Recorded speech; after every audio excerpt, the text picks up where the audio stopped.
Man drags blind wife to court, says she beats and abuses him daily. NAJ.com gathered that a man dragged his visually impaired wife to court, stating that he has been suffering both emotional and physical abuse at her hands.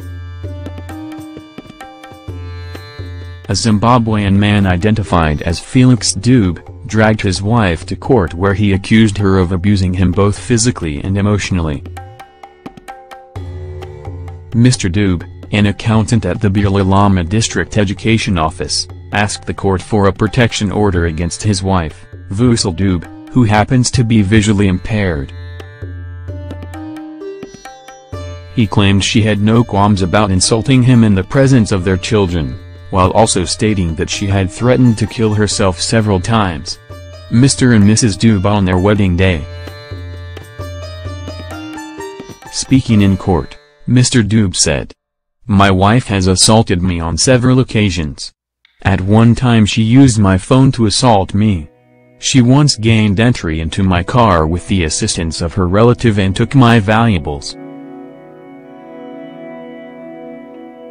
She also shouts at me using vulgar words in the presence of our minor children.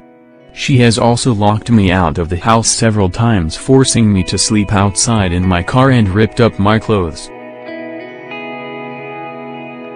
I still love my wife, but I beg the court to grant me a protection order as I fear for my life. She is tormenting me." Denying the allegations leveled against her, Mrs. Dube also asked for the protection order to be binding to both of them.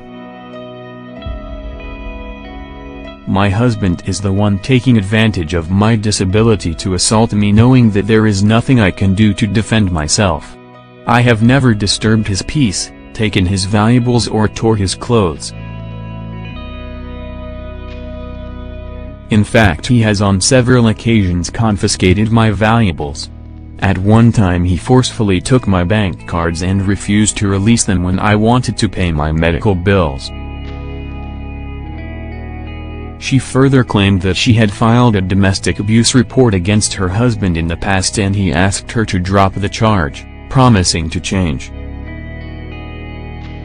She accused her husband of lying against her because he was trying to send her away from their matrimonial home, in order to bring in other women. The judge, however, granted a protection order binding on the couple.